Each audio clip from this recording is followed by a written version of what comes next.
Have you ever been walking down a deserted street at night and felt like you were being watched? That prickling on the back of your neck that makes you walk just a little faster?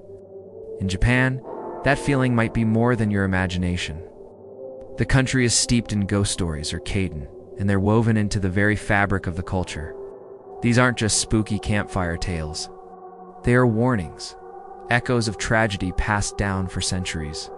Tonight, we're pulling back the curtain between our world and one of vengeful spirits, known as onru, and terrifying creatures called yokai. We'll start with classic historical legends from the Edo period, tales of betrayal and ghostly revenge that graced and kabuki stages, and then creep into the modern nightmares that stalk the neon-lit alleys of Tokyo. I promise you, these are the stories that have haunted Japan for centuries, and they will keep you up tonight. To understand Japanese horror, you must first understand the onru, vengeful ghosts, usually women who claw their way back from the grave. They are not aimless spirits. They're driven by a single, burning desire: revenge. Their stories were powerful warnings that brought terror out of remote temples and into the homes of everyday people, making it all feel terribly real. Our first legend is perhaps the most famous ghost story in Japan, a tale so powerful it's said to be cursed. This is the story of Oiwa, the tale of Yotsuya Kaiden, the ghost story of Yotsuya. First hit the kabuki stage in 1825. It's the story of Yoya, a loyal wife, and her husband, a masterless samurai or ronin named Tamiya Iman. The story begins not with a ghost, but with a dark secret. Iman, a man of great ambition but little honor, murdered Oya's father in a rage after he demanded they separate. Iman returned to his unsuspecting wife, faked his grief, and swore revenge on a made-up killer. Heartbroken and trusting, Oyo agreed to stay with him. But Iman was poor and restless. His luck changed when he met the beautiful granddaughter of a rich doctor. Um's family, eager to please her, saw Oiwa as the only obstacle. They devised a plan, giving Iman a poison disguised as facial cream that would disfigure his wife, giving him grounds for divorce. Iman, seeing a path to wealth, gave the cream to Oiwa. The effect was immediate and horrifying. Her face swelled and distorted, one eye drooped, and her hair fell out in clumps. In a frenzy of agony, she staggered and accidentally impaled herself on a sword, dying a tragic death. For a man, this was just the beginning of his nightmare. On his wedding night to he lifted her veil, but instead of his new bride, he saw Oiwa's disfigured, vengeful face. Panicked, he drew his sword, only to realize he'd just murdered From then on, Oiwa's onaru haunted him. Her face appeared everywhere famously in a paper lantern, its paper twisting into her tormented sneer. The haunting drove him mad, causing him to kill Um's grandfather and his other accomplices, mistaking them for Oya's spirit. It was a relentless psychological torture mirroring the physical agony he'd inflicted on her. Though eventually killed by Oiwa's brother, it was her spirit that truly claimed his life. The story of Oiwa is a profound tragedy about the horrific consequences of betrayal, and she has been immortalized in over 30 films as Japan's ultimate vengeful ghost. Not all spirits seek bloody revenge. Some are trapped in an endless loop of sadness, a private torment that becomes a horror for any who witness it. This is the fate of Okiku, the ghost of the well. Her tale, Bancho Sariashiki, is one of Japan's big 3 ghost stories. Okiku was a servant at Himegi Castle for a samurai named Ayama Tasan. Ayama desired her, but she repeatedly rejected him. Fed up, he devised a cruel plot. The household had a set of 10 priceless Delft plates, a family treasure. Losing one was a crime punishable by death. Aoyama hid one plate and accused Okiku of losing it. Terrified, she counted the dishes repeatedly. 1, 2, 3, 8, 9. She never reached 10. Aoyama offered her a chilling choice: become his mistress, and he'd forget the incident. Even facing death, Okiku refused. Furious, Aoyama had her beaten, tied, and hung over the castle well before killing her with his sword and throwing her body inside.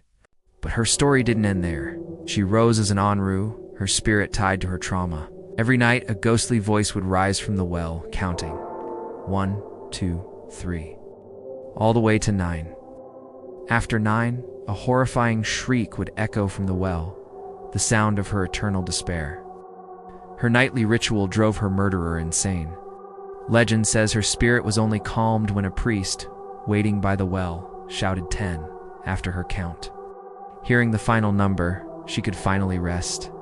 In the dead of winter, travelers in Japan's mountains might encounter a figure of both stunning beauty and deadly cold. The Yuki-onna, or the Snow Woman. Her appearance varies. Often she's impossibly beautiful, with long black hair and snow-white skin. Floating over the snow without leaving footprints, in other legends, she's an old hag, a snow witch whose presence is a bad omen. The Yuki-onna is a symbol of winter itself, beautiful one moment, merciless the next. In many stories, she finds travelers in blizzards and freezes them solid with her icy breath. In others, she's like a vampire, stealing life force or psyche with a kiss. Yet, she isn't always a monster. A popular tale tells of a young woodcutter, Minakichi, caught in a storm with his mentor. They found shelter in a hut. That night, Minakichi saw a beautiful woman in white breathe on the old man who froze to death. She turned to Minakichi saying, "I was going to do the same to you, but you're too young. You can live, but you must never speak of what you saw tonight. If you tell anyone, I will kill you." Years passed. Minakichi met a beautiful woman named Oyuki, meaning snow. They married and had children. She was a perfect wife, though she never seemed to age. One night, reminded of the storm, he forgot his promise and told her everything. His wife's face changed. "It was me," she shrieked. "You told? I should kill you, but I can't because of our children. Take good care of them, for if they complain, I will come back for you." With that, she melted into a white mist and vanished. Imagine you're a samurai traveling alone. You see a beautiful woman, perhaps playing a lute by a waterfall. She smiles. You're captivated. You should run. You've just met the Jorogumo. Her name translates to binding bride, or horse spider. She is a yokai that starts as a spider, but after 400 years gains magical powers, including the ability to shapeshift into a beautiful woman to lure her favorite meal, young men. The Jorogumo is a master of deception. In human form, she is gorgeous and charming, preying on lonely victims and luring them to her nest. Once trapped, she reveals her true form, a giant, monstrous spider. She binds them in strong silk threads, and her venom weakens them slowly, allowing her to savor their painful death. A famous legend from the Joran Falls of Isu tells of a man resting by a waterfall who felt a spider web wrap around his leg. He quickly moved the web to a tree stump, which was then ripped from the ground and dragged into the water. After that, locals avoided the falls. Later, a visiting woodcutter dropped his axe into the water. A beautiful woman appeared and returned it, making him promise never to tell anyone he saw her. The woodcutter broke his promise and was never seen again. In another version, the woodcutter falls in love with the woman, visiting her daily, despite growing weaker. A priest realizes he's been trapped by the Jorogumo, but the woodcutter's obsession is too strong. He runs back to the falls and is pulled into the water forever. Deep in the mountains, a seemingly kind old woman might offer a lost traveler shelter and a hot meal. But accepting her hospitality could be your last act. You've found the home of the Yamamba, the mountain witch. The Yamamba, or Yamaba, often appears as a helpful old woman. But her true form is a terrifying, cannibalistic monster. Those who escaped her hut told of rooms filled with the bodies of previous guests, but the Yamamba isn't purely evil. She is like the mountains themselves, sometimes destructive, sometimes nurturing. In some stories, she grants good luck to polite guests. But if you're rude or greedy, you'll likely end up in her cooking pot. One famous tale tells of a cooper who takes a shortcut through the mountains. He finds a hut and asks the old woman inside for shelter.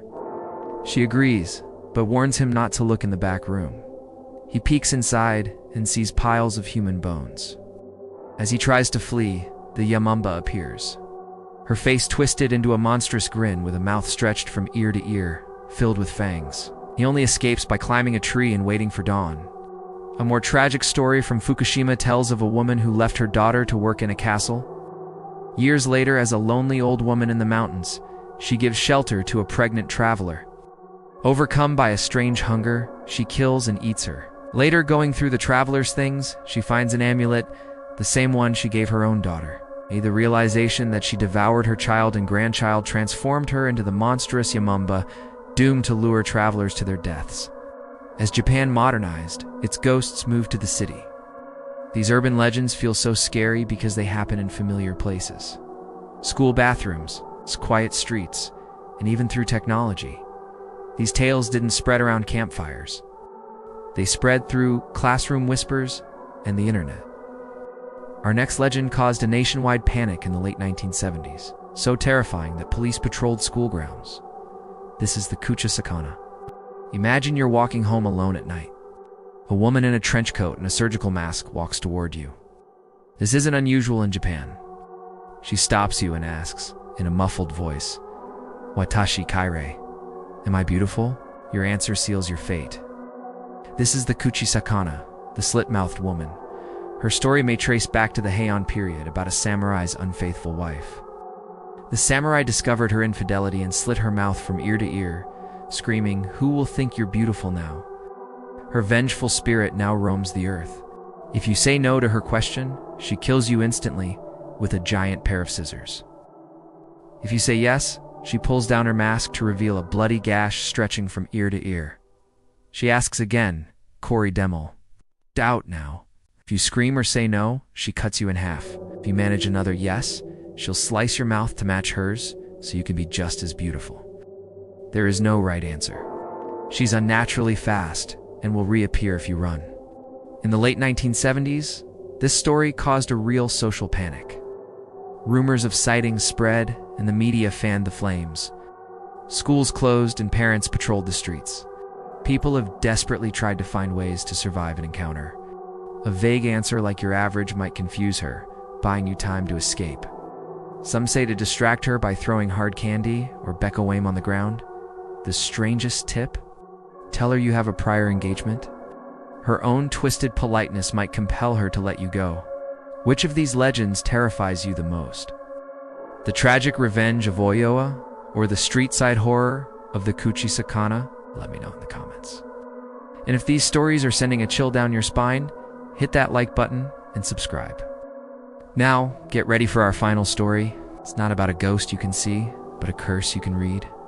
What if a curse could be passed on through a simple poem? What if speaking certain words aloud could bring disaster, or even death? This is the legend of Tomino's Hell. Tomino no Gigoku, or Tomino's Hell, is a poem written in 1919 by C.U. Yaso. The poem is filled with disturbing imagery.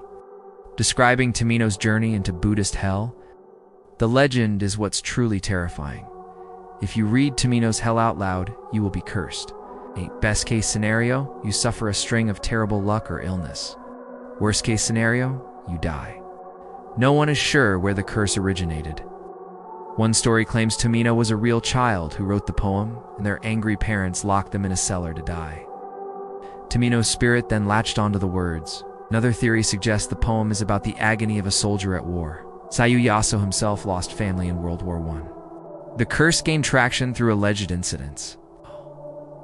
A radio host supposedly started reading the poem on air, only to feel sick and stop. He later had an accident. The most famous case is tied to film director Shoji Terayama, who made a movie inspired by the poem in 1974. His death years later was blamed by many on the curse. There are also unverified rumors of a university student who died right after reading it aloud. These stories spread online, turned the poem into a viral challenge. Many who attempt it report feeling dizzy, sick, or filled with dread. Is it the power of suggestion, or is there something evil clinging to those words?